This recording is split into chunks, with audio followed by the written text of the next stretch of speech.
All right. Okay, I will now. You can move the mic down to it. Are you saying I'm short? Yes. Thank you guys. Thank you so much for coming. We really appreciate it. We've been trying to promote this for a while. We finally have man Peter Sonski here himself. I'm gonna do a brief introduction, a little bit about him that I think you guys should know. Peter Sonski, 61 years old, is a New England native. He's married with 9 adult children and 6 grandchildren. He and his wife live in Connecticut. Peter earned a Bachelor's of Arts and an MSM degree from the Catholic University of America in Washington, D.C. His professional experience is in journalism, public relations, insurance, and business administration. He worked in our nation's capital for 8 years as Director of Communications for the Basilica of the National Shrine of the Immaculate Conception, and previously as Assistant Editor at National Catholic Register, not National Catholic Reporter. That one is good. Register is good. Peter is concluding his 2nd term as an elected member of Connecticut's Regional School District 17 Board of Education. Peter has more than a dozen years experience as an elected official, having served previously as Municipal Board of Finance member, chairman, and Board of Selectmen, City Council member. He has been active in the pro-life movement for decades and advocates for an end to capital punishment and clemency for people awaiting execution. Peter has worked to prevent the legalization of assisted suicide in Connecticut, a measure that has been introduced repeatedly since 1994. He also coordinates a bi-monthly blood drive at his church hall, which has collected more than 1,500 units for people in need. Please give it up for Peter Sonski.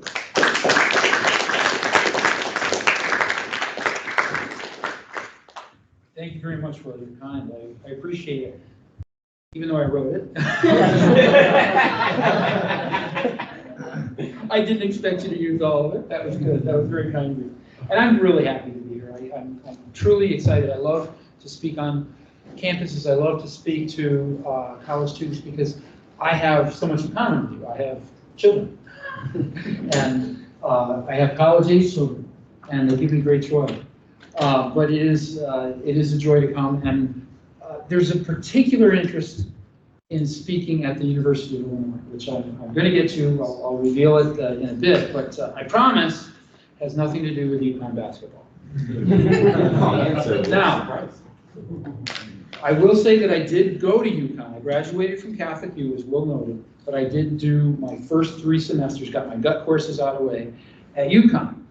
When I was at UConn, they were the doormat of of college basketball, the literal doormat. Shortly after I left, they hired Jim Calhoun, and then their fortunes changed, and now they're being discussed as a blue blood of college basketball, which is quite a distinction. I will say that I spoke in the fall at the University of Michigan before they won a national championship. So maybe coming to Illinois has some benefits for you guys, okay? Look to the future. Look to the future. I want to talk, as I begin, about something other than the American Solidarity Party. Talk about no labels. All of you heard about no labels? Is that a foreign term to you? No labels is kind of new to the political scene this year. It's been seeking to put together a, I guess you might call it a unity ticket, endorsing a conservative and a progressive together, or maybe 2 moderates as a presidential and vice presidential candidate, really trying to appeal to frustrated voters or voters that feel as though they're disenfranchised. They're somehow disconnected from the major parties' politics.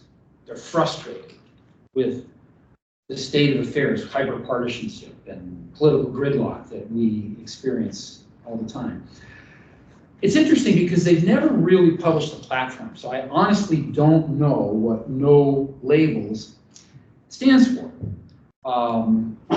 They had indicated that they were going to endorse these individuals for president and vice president if we got a repeat of the 2020 election. It certainly looks as though that's going to be the case. I mean, both Trump and Biden have won enough delegates to earn the endorsement at their respective conventions this summer. But No Labels has basically now said they're not going to endorse any candidates at all. They went to great lengths to get ballot access and to recruit a lot of volunteers across the whole United States.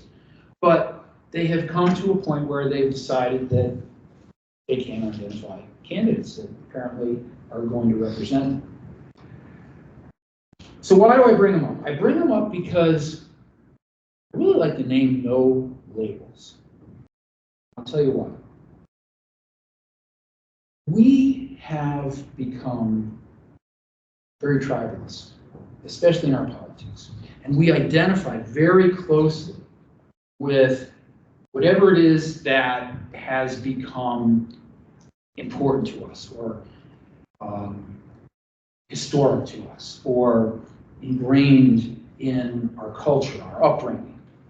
And politics are often the case. So I'll tell you a story. I was brought up in a blue household, a Democratic household. I come from families of immigrants, okay? My father's family, my grandfather migrated to the United States in 1920 from Eastern Europe after the end of the First World War. And on my mother's side, on the maternal side, my great-grandfather came here after the Civil War from French Canada. And they both, coincidentally, both families worked in textile mills. With the industry in New England, at least where I live, textiles was a very popular form of employment, especially among immigrants. So both families worked in textile mills. They were blue-collar workers. And so they all identified as Democrats. And I grew up in a Democratic household. And I identified as a Democrat from the early part of my life. And when I became eligible to vote, I voted Democrat. And then an interesting thing changed. And that was the shift that was introduced largely by Ronald Reagan in the 1980 presidential campaign, where Reagan, a former Democrat who had turned Republican to run, was able to coalesce all of the pro-life votes into the Republican Party. And at the same time, the Democratic Party went decidedly in the opposite direction. So the party that I knew, which we often refer to as the party of the little guy, that stood up for the workers and those that were the needy of society, the marginalized of society, that party was all of a sudden not really concerned about the little guy and the woman. And I decided that I couldn't identify with that party if that was going to be the case, because they were contradictory. They were not intellectually honest, in my view, if they were going to say that they represented all of these values, but they couldn't represent the most basic of them, in my view. So I had that label of a Democrat. My parents continued to their death with that label. But over time, they too stopped identifying for the very same reasons I discussed. I know people to this day in my parents' generation who still hold on to that label and still vote Democrat, because it's been something that has been part of their makeup from their earliest years, their formative years. And those labels stick with us.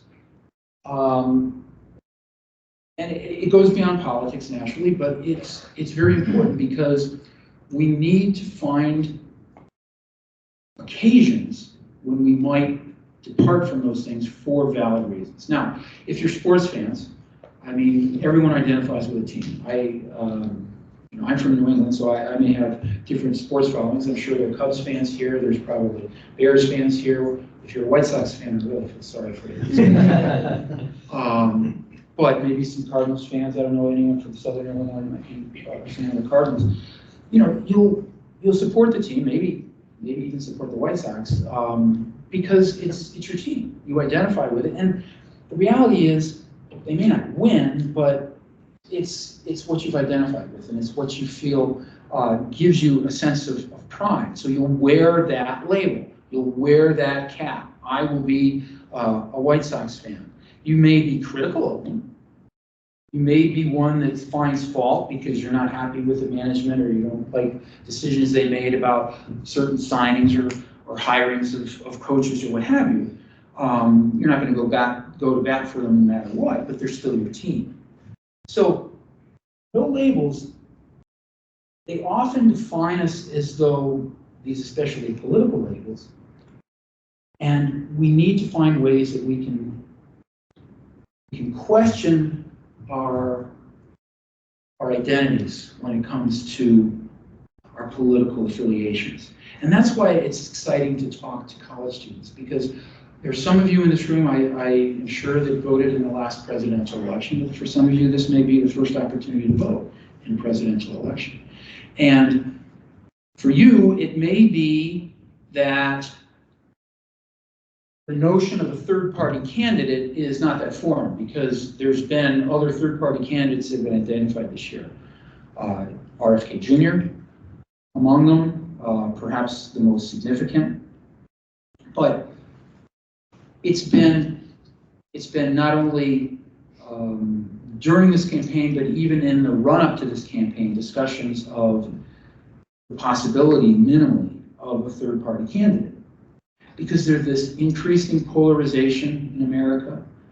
What's happening is we're seeing that the two parties, which, Michael, you'll probably acknowledge this, there was a time when the two parties in a presidential election would kind of bend their policies and their views toward the center of the political spectrum in an effort to try to appeal to those voters that were independent-minded or centrist, and win support from that center point, knowing that they had strong support in their progressive or conservative ends of the spectrum. But that no longer happens. Now both parties are content not only to stay in their own sides, but to go to the extremes in both sides and let that mushy middle fall where it may. Because there's no other option, right? As far as they're concerned, if you're not voting Republican, you're voting Democrat. But that's why we are in the system that we're in, because we're not introducing change. We're not introducing alternatives, so we're perpetuating a system that is failing us. And it's becoming worse and worse, especially over the last multiple presidential elections. We're captive to it, but we can change it. The drama, political theater, gridlock I mentioned before, the power struggles, I mean, that's, in reality, that's what it is. It's a power struggle. It's not an issue now where they're looking to their constituents to truly try to understand and support them. They are instead looking for opportunities to maintain the position of power that they have, or if they've lost it, to regain it as quickly as possible. And when you've got a two-party system, you're never that far out of balance. You're 51-49, 52-48, but you're never that far from regaining that power. And once you've got that power, you set the agenda. You make the rules. And you put forward the policy that you want to for at least that 2-year term on a federal level. But the same is true in the state level as well. And what happens? The constituency becomes detached, it becomes forgotten, it becomes ignored, because it's all about your vote. It's all about your vote. Once your vote is secured, now it's about working for my own ability to stay in power or my ability to regain power. And I will do that if I am a member of one of the two major parties by working with corporations, working with industries, working with other organizations that are going to give me support and assure me votes and support, votes and dollars. We suffer from that because we have a very big government, a very big bureaucracy, but it's producing little results for those of us who are voters. Think about the origins of our nation. Think about what, in Washington's time, for example, I know you've had to study history, minimally US history in high school. What government looked like in Washington's era, in the very early stage of our federal government. It was very broad-based. We were concerned with international diplomacy. We were concerned with defense. We were concerned with, to a measure, the interior. Over time, we became concerned as well with interstate commerce and issues that really belong properly to a federal level of government.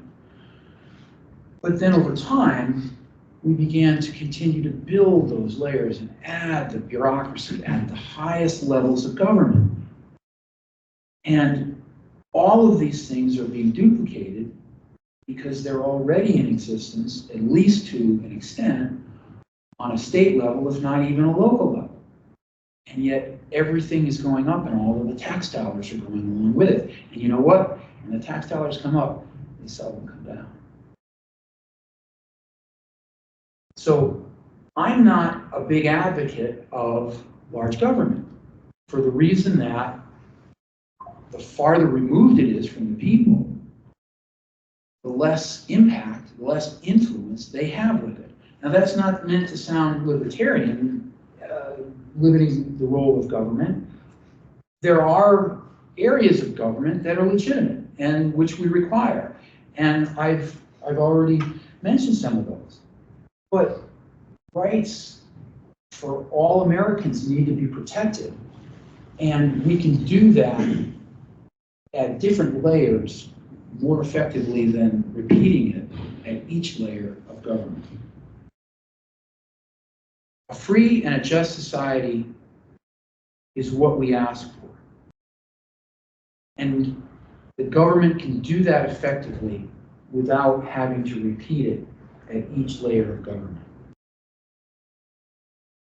A free and a just society requires dedicated citizens like you and I who want to make their neighborhoods, their communities, their schools, their places of business, their state, county, and their world a better place for themselves, a better place for their neighbors, a better place especially for their posterity, for their children and their children's children.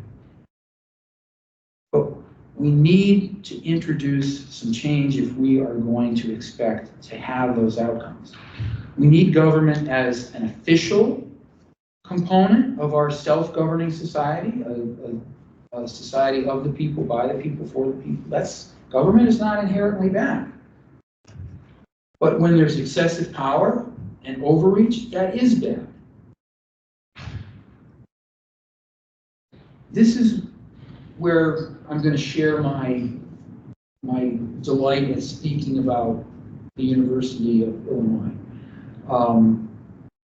There was a person that studied here, albeit about a century ago, who was a great icon of the political party I represent, the American Solidarity Party, and a person who's been a particular inspiration to me. I'm referring to Dorothy Day. You're aware that Dorothy Day studied for, I think, at least a couple of years. She didn't graduate. She doesn't have alumni status, but she did study here while she was a resident of Illinois. It's funny, the Pope spoke to a joint session of Congress in 2015, and he brought up Dorothy Day's name. And I'm told that people were going on their phones and Googling, who is Dorothy Day? And I'm not surprised. But here's a trivia question for you. He brought up 4 great Americans. Can you name any of the other 4 great Americans the Pope mentioned in 2015 to Congress? Dorothy Day was one. We're in the land of Abraham Lincoln, black civil rights leader, MLK. The fourth one's probably going to be difficult for me, although he lived, or he belonged to a community not too far from here. Thomas Merton. Anyone heard of Thomas Merton? He was a Trappist monk. For those of you who aren't that familiar with Dorothy Day, she both advocated for the marginalized in society as well as peace and solidarity among nations, among classes, among religions, among peoples. Solidarity in many ways, though, is the opposite of what we see today in politics and in government. We have to solve this very divisive, overzealous power structure that we have, which is a two-party system. I mean, we've got a presidential candidate who squelches a measure that has been 4 decades overdue. The last real legislation that America has passed on immigration was in Ronald Reagan's tenure, which was from 80 to 88. So I'm thinking it was even in his second term, but 40 plus years. And we've got a presidential candidate who, with bipartisan legislation being developed in Congress, says, no, I don't want anyone in our party to support that because we want to use that as an issue against our political opponent. So let's not solve a problem. Let's instead maintain that problem so we can use it on the offense when we go into an election 6 months from now. That's the type of rationale that we have with the political candidates of today.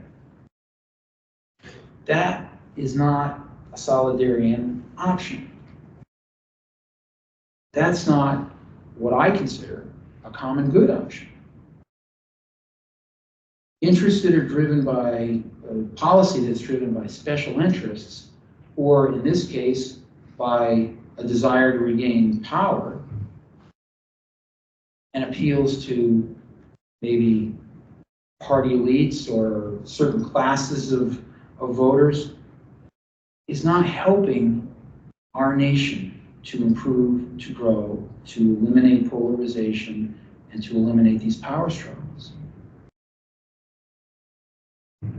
Now, the American Solidarity Party, as you know, I'm representing, is often an enigma because people don't know how necessarily to put it on that spectrum. And that's important for some reason. It's important for people to be able to put you on a political spectrum. Are you left? Are you right? Where are you? In the middle?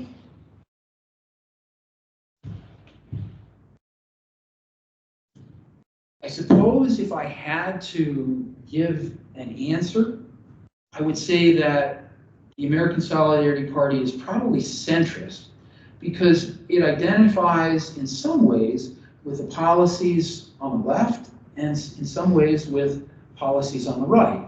So if you think about it in that sense, you could say that it has minimally a balance, but I don't mean to say that it's by any means watered down or compromising because we have strong positions in these policies. It's just that they don't belong exclusively to either of the two major parties. They might be elements of the platform of one or the other, but they are typically not elements of both platforms. So in some ways, we are communal, if you will, because we identify with some measures and we differ with some measures with both of the two major political parties. But I'm confident in saying that we have broad appeal to a wide swath of the electorate. Because if you are a member of one of these major parties, if you are, as I said in the outset, wearing one of those labels, then you're rather forced to identify with the entirety of that platform. You can't stray, especially if you're a political candidate. How many of you know the story of Dan Lipinski? Is that name, is it familiar to you? Dan Lipinski was a member of Congress, a pro-life Democrat from the Chicago area. He was a very respected individual in Congress and someone who had very strong convictions. But he didn't meet the standards of his party. And he refused to switch parties because he had a lot of things that he identified with in the party he was representing. So what happened? The party decided, we don't need you. When he was up for his term, they put up a candidate to primary him. And they gave all the support to the candidate who was his primary opponent. That candidate won, and Dan Lipinski is now an educator. He's still a very successful individual, and he's still an influential voice in our public. But his party decided that he could not any longer represent them because he didn't represent all of their views exclusively. He wouldn't wear the label totally. So that's where we are. You need to be all the way over here, you need to be all the way over here, or you're not going to play for our team. Now there's obviously left-leaning parties, the Green Party, the Labor Party, the Socialist Party, there's right-leaning parties, the Constitution Party, Conservative Party, Libertarian Party.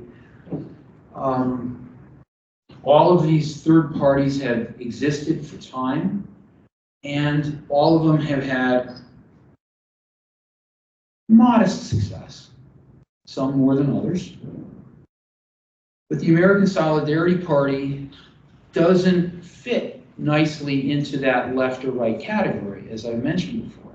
The American Solidarity Party doesn't fit with any political label that exists today. We are interested in not only policies that have a deep foundation in the principle that all human life must be respected. That's where we begin. That all human life. What public policy does not begin and end with the needs of individuals? Is it healthcare? Is it environment? Is it national defense? Is it commerce? All of those are directed toward the good of people. And all people have dignity, and all people have varying needs, but they all deserve recognition at some point where they fall in their strata of needs.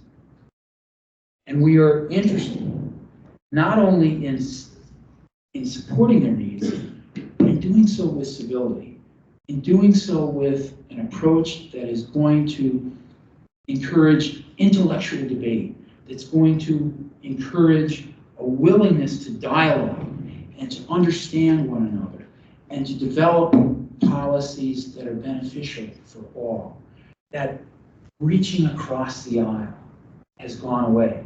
It was a term that was very familiar to those that followed politics back in the 60s and 70s, where there used to be individuals that tended to be a little bit toward the center, and they would always have success in being able to appeal to other members of the opposition because they could identify with them and they could negotiate policy solutions that would be beneficial.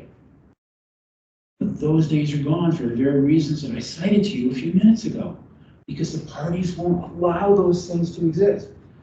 Yeah, there's some blue dog Democrat out there, but I dare say they're on thin ice. There's a Main Street Republican out there, but they're not very effective. It's just not the way things used to be. Now, look, I'm not a part of the political machine. You can tell that. at least not at the federal level. You heard Will mention that I have been involved in local politics for a large number of years. I'm an observer of state and federal politics, and I'm a father, and I'm a grandfather, and I'm an uncle. I see circumstances in my children's generation and your generation, and my kids range in age, by the way, from 19 to 38. So 19 years of difference between them. 3 of them are still in college. I see their struggles. I see their struggles to find modestly priced housing. I see their struggles to find meaningful employment, especially meaningful employment that has health benefits. I see their interest in finding quality school districts. I'll share that only one of my 9 children is a homeowner. In fact, will be a homeowner in about 3 weeks' time. They're closing the beginning of May. She's 36. She and her husband are buying a house. By the time I was 36, my wife and I were parents of 6 and moving into our 3rd house. So things have changed. They've changed dramatically in just that one generation. Now, every parent, myself included, wants to see his or her kids do better. This is what our expectations are. My parents wanted to see me take a step beyond what their experience was. I want to see my kids take a step beyond what my experience has been. Fortunately, all of my children have had some level of education beyond secondary school. 8 of them have gone to some level of college, and 1 of them has graduated from trade school. But it's not coming easy for them. It's not coming easy for your generation, and I understand that. So I admire the millennial, the Gen Z populations because they're not complacent about it. And I'm asking you, as students, don't be complacent. Continue to look, continue to challenge the offerings that are before you. Continue to make assessments about what is good and what is not good in our nation and in the political options you have offered to you. I shared with some others earlier that I'm at the tail end of the boomer generation. People in my age bracket, they tend to be more satisfied. They tend to be less inclined to look for those alternatives. But your generation is not that way. So I'm inviting you to consider that change starts small. Change starts with just a thought. It's a shared aspiration. It's something at the grassroots level, a conversation between a couple of you. But if it has merit, and if there's a need, it has potential to grow. So if you think that an approach that looks at the common good, tries to find common ground among other political leaders, is the type of political situation that you can find progress with, that you can identify with. If you think perhaps that a bottom-up approach, instead of a top-down approach like I described before with high levels of bureaucracy, is a better solution in government. Identifying problems, solving problems at the local level, closest to where they exist, closest to where they impact the people that are affected by them. If you think that those are logical approaches, then I invite you to give more thought to the philosophy of the American Solidarity Party. If you're interested in the needs of your neighbors as fellow citizens, rather than just your own interests, I invite you to consider the American Solidarity Party. Don't try to pin us at a spot on that spectrum, please. Because I don't think, as I said before, that we can be easily identified on the political spectrum. What I will say is that we stake our positions from primarily natural law. And we know within our own beings, we're wired that way to understand what's good, what's bad, what's wrong, what's right, and what laws and protections we need to provide to our people, what rights we need to identify and uphold. All of those are incorporated into the American Solidarity Platform. America has known this system that we've had, this two-party system, for on the order of 200 years. I'm guessing like the first 50 years of our government, there were different political ideologies, but there really weren't identified different parties. It really was roughly 200 years ago in the early 1800s when parties started to be introduced and there started to be division in the chambers of our legislature, our federal legislature. And then obviously it just spread at every level to the state and to the local levels. But the solidarian option is new. The solidarian option is different. It is, at least in the United States. The solidarian option is not distinct in that it hasn't existed before as a political movement. It's been very successful in Europe. It emerged really in the after years of World War II. In fact, Germany was one of the areas where it had the most profound effect. It's been very successful too in Latin America. But this is the manifestation of it in the United States. Christian democracy, it's called. The American Solidarity Party embraces that and offers it now to an American electorate. As I say, it's rooted in another time in human history, but nothing has changed in the nature of natural law in all of that time.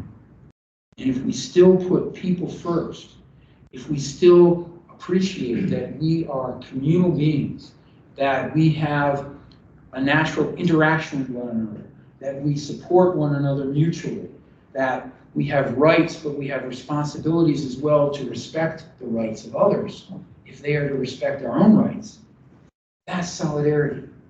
And subsidiarity, another principle, subsidiarity being a very uncommon word, but basically it means decentralization.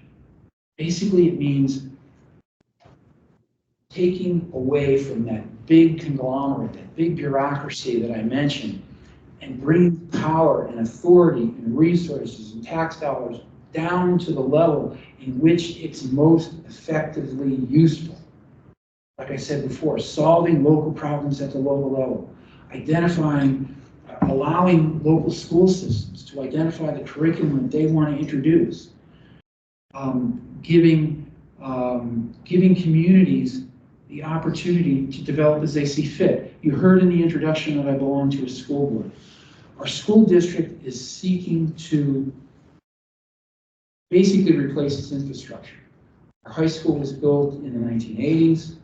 We have two elementary schools that one was built also in the 1980s. The other is a menagerie of a post-World War II building with 1, 2, 3 additions to it.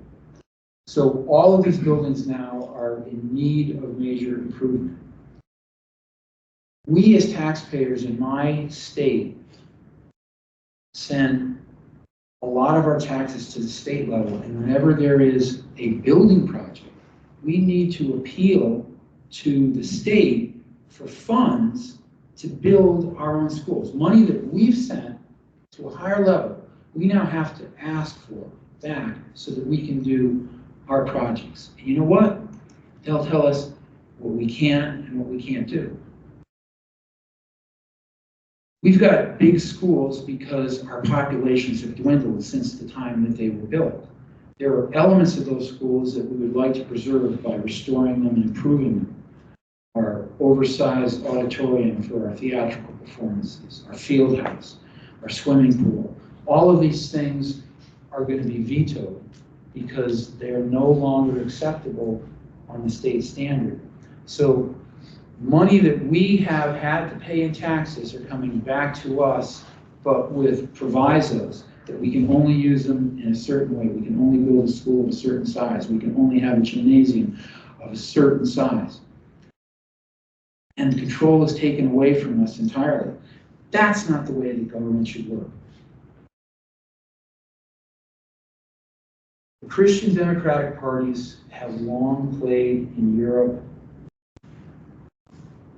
a role in producing a thriving and prosperous place to live. Christian democracy has that ability. It has an ability to heal. And we know after World War II in particular, a lot of healing was needed. A lot of unity was needed. Rebuilding of societies, both the infrastructure and rebuilding of community. That manifestation of Christian democracy is the American Solidarity Party in the United States. And we hope to do the same. And I hope you will support us. I thank you, and I'll take your questions.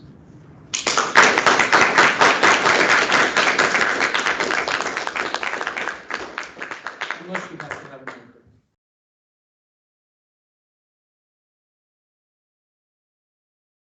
Sir.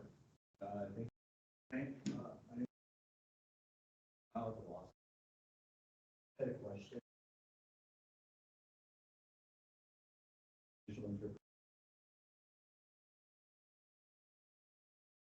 Are you telling me that you are looking for something like a pro-life litmus test, or are you just what I would like to have construction as judges. I would like to have people who interpret the Constitution and look at the laws of today and make determinations based on our society and on the natural law, what is best for our nation. Unfortunately, Congress doesn't always allow that type of candidate to get through. That was the argument, though, that was made with the Republican president, that we were going to nominate constructionist justices. And fortunately, at the time that they were nominated, the Senate was such that the three justices in Trump's case were able to get on, and they tipped the balance and overdid Roe v. Wade. But we can't consider the judiciary to be legislative. At the same time, we have to be realistic in understanding that people have values and positions politically that they're going to carry with them those biases.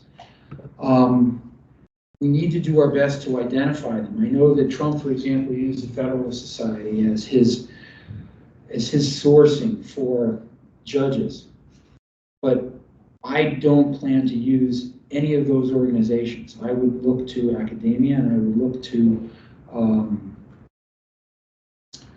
to respected individuals to recommend to me individuals who they think would best meet the qualities of being an unbiased jurist, so that I could screen them and decide if they were indeed going to represent the Constitution and the true needs of the American populace. Does that cover it? Yeah. Hi, Serena. Hi, I have a question from Michelle in our chat here. Oh, cool. Hi, Michelle. She says, if there is an issue that a state is dealing with, should there be federal oversight to ensure fairness or lack of corruption?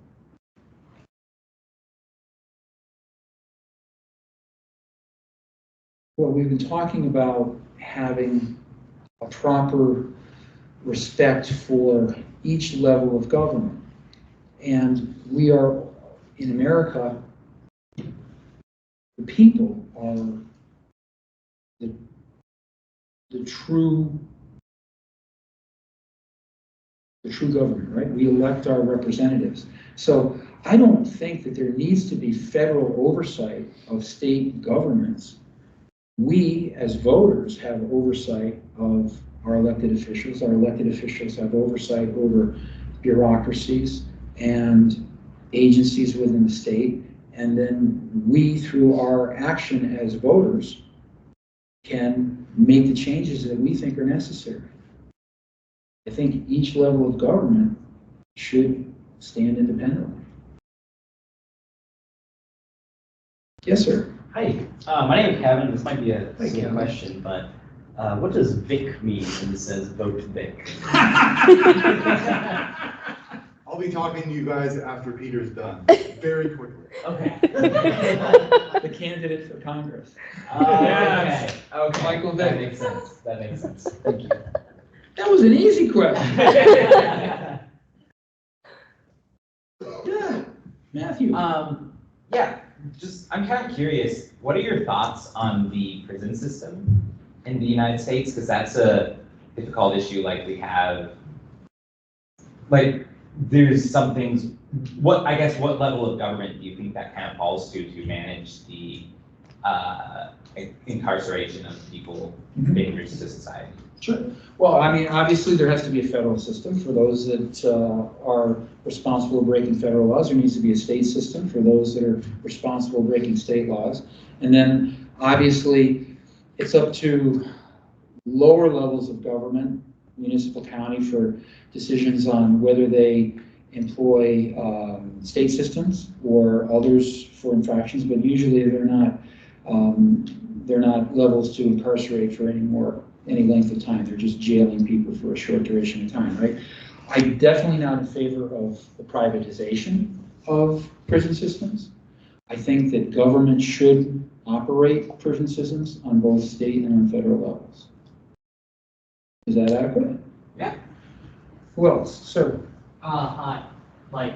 Hi, Mike. So in your little talk there, you lmentioned about limiting federal government's duties and stuff. Yeah. I was just wondering, I'm a huge fan of limiting federal government. Sure. Personally, I was just wondering, ideally, what are some of the things that you would want to limit about federal government? Department of Education would be my first target. Yeah. I mean, honestly, I think that we are capable, having been a school board member myself.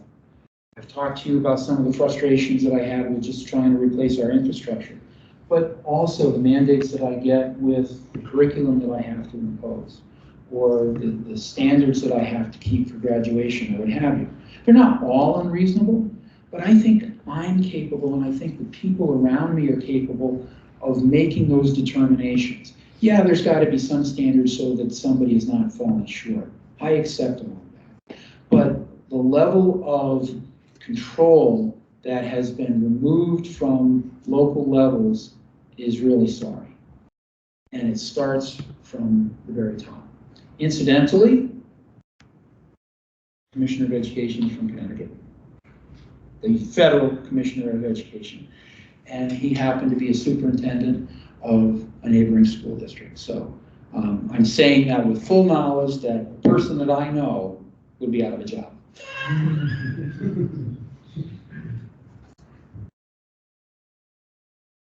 Yes, sir. Hey, my name is Nicholas Harness.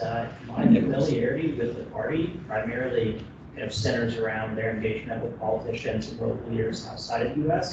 So I guess I'm just curious, what are some of the world leaders out there that you identify most closely with, or that you would, I guess, feel are most closely related to the policies that you want to pursue in your administration? Sure. So obviously we have no established relationships with any other world leaders at this point. As I said, the closest example that I can identify would be the German government. Christian democracy has really flourished in Germany. And Germany was, as you know, the culprit in the Second World War, the principal culprit in the Second World War. And they have made quite a dramatic change in the ensuing 75 years since World War II ended. So I think they're probably the best example.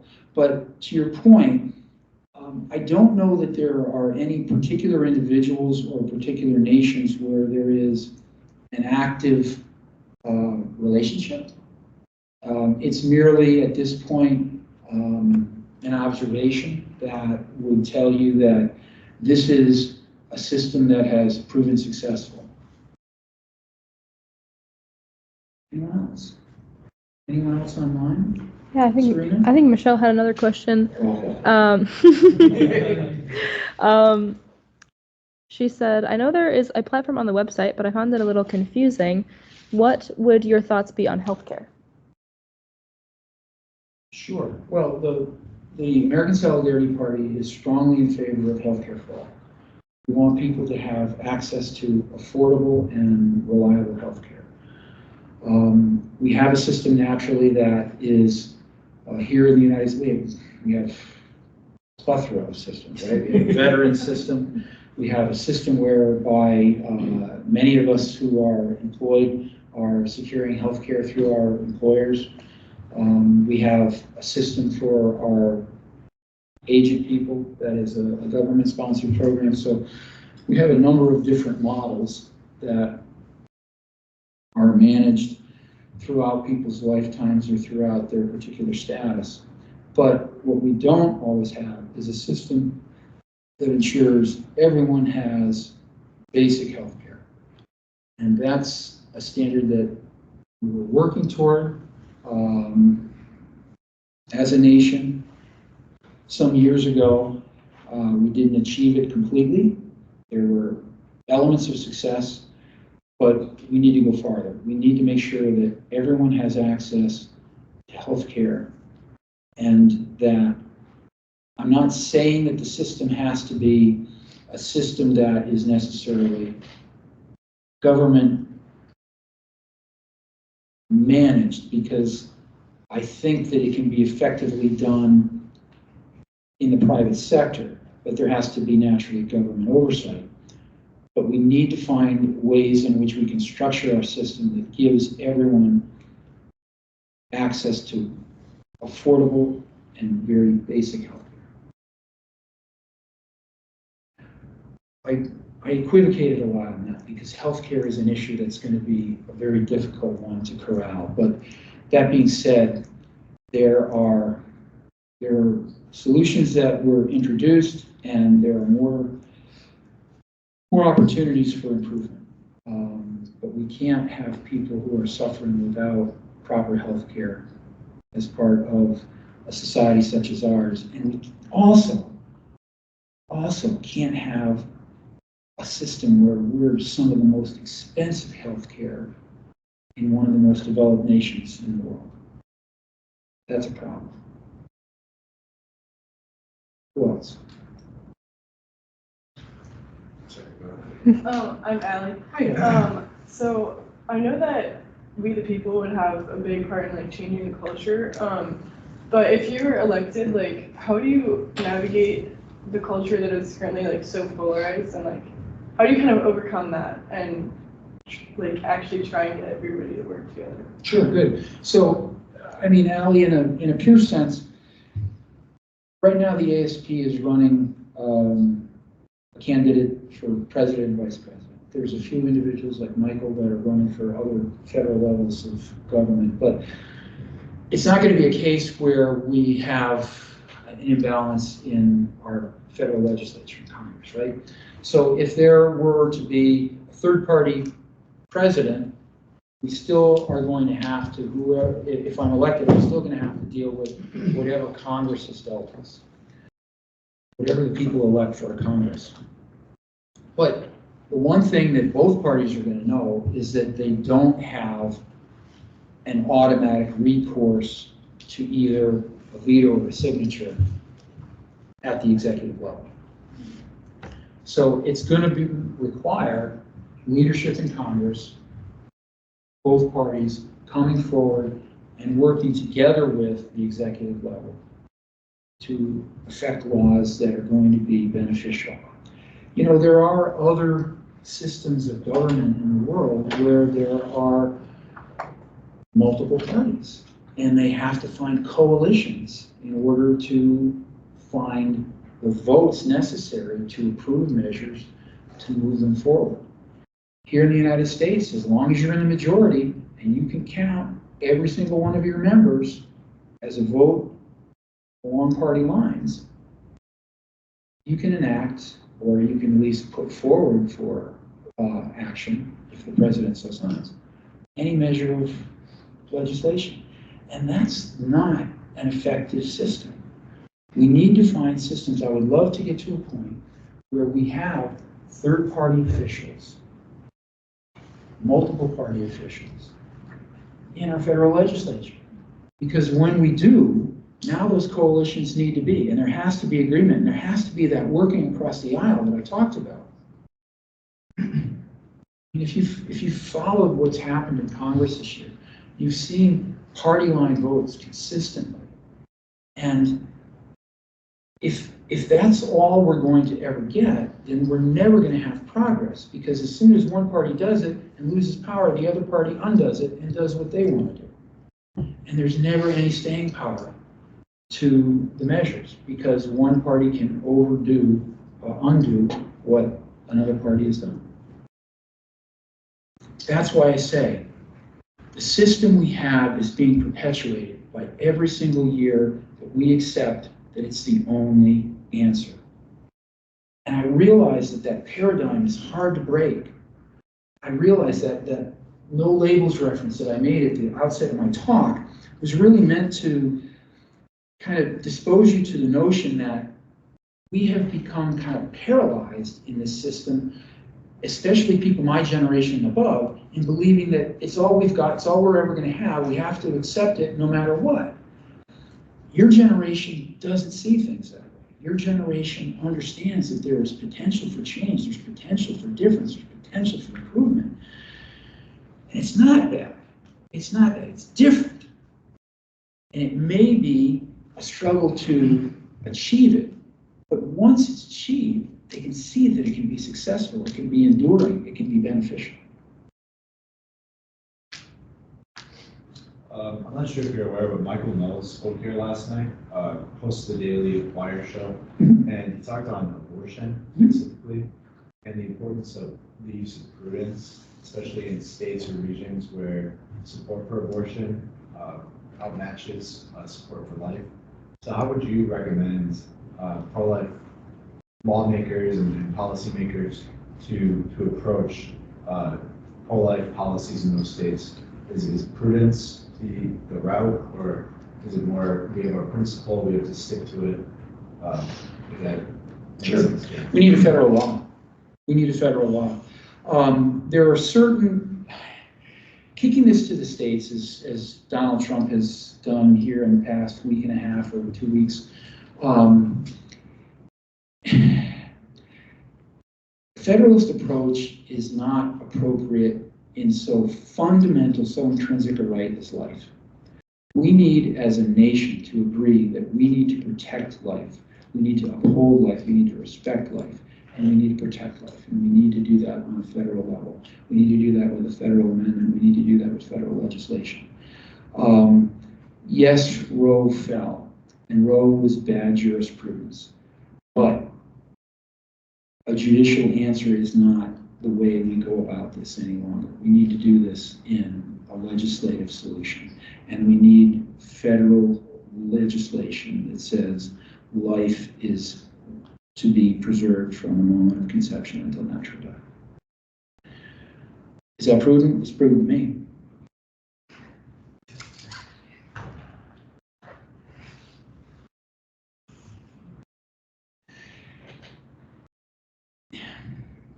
I don't want to compare myself, and I don't really think I need to the other two candidates. They've got a lot going for them that I don't. They've got two very established parties, they've got established constituencies, they've got a lot of resources, both funding and volunteers, that the American Solidarity Party doesn't enjoy, and is not going to enjoy for years and years and years and years. But they don't have the common sense approach that we have. And my biggest struggle is going to be to persuade voters, especially pro-life voters, and this is where the most distinct advantage is for the American Solidarity Party, because both parties, or both intended nominees of their parties, have staked out their positions on abortion. Biden, President Biden, who's a Catholic, has consistently shown that he is not going to uphold Catholic values, that he is going to do anything he can to advance abortion in America, the opportunity for abortion, the abortion industry, in all ways. President Trump, who has rested on his laurels for having appointed those 3 justices I referred to earlier in my presentation, now expects you to repay the favor. I got rid of Roe. You owe me. I need your vote. Well, he doesn't get my vote for doing that. He gets my vote for what he's going to do in the future. And he's not shown me that he has the pro-life conviction that he apparently claimed in appointing those 3 justices. Those 3 justices are definitely pro-life. Those 3 justices are also very pro-business. And there's a lot of merit for Donald Trump and people of his echelon in society, his elite status in society, that will benefit from judicial rulings of those justices that we will never see. So he can claim that he appointed those 3 justices that undid Roe, and it's a legitimate claim. But what I'm saying is there's more to the story than just the appointment for that reason. Other questions?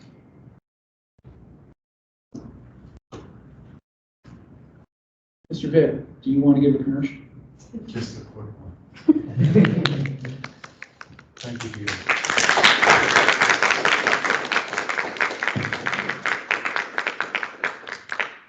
So guys, you've been here for an hour. I'm not going to keep you another one, I promise.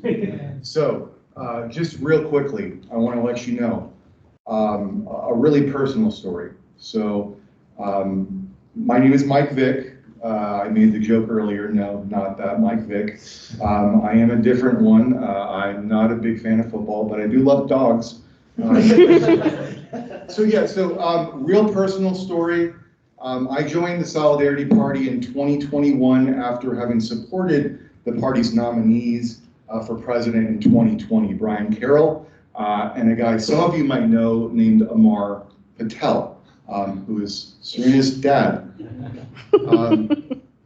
Probably 5 days after I found out about the party, I was running as a Democrat, pro-life Democrat, in Indiana at the time, where I lived.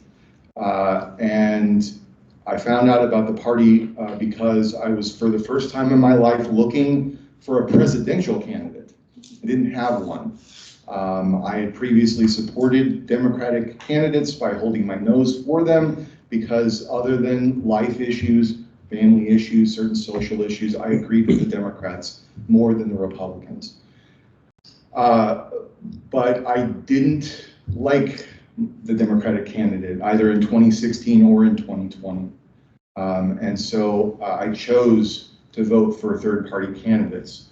Previously, I had voted for the Green Party, and I held my nose for them too, because while I am definitely to the left on kitchen table issues like they are, I am definitely not a social liberal.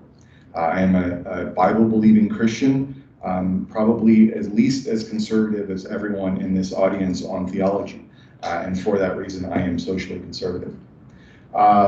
So I didn't like the Green Party in 2020. I'm so grateful that I didn't, because I got introduced not just to a party, but to political friends, to real friends, people that I don't just support because I agree with them more than the other guy who's on the ballot.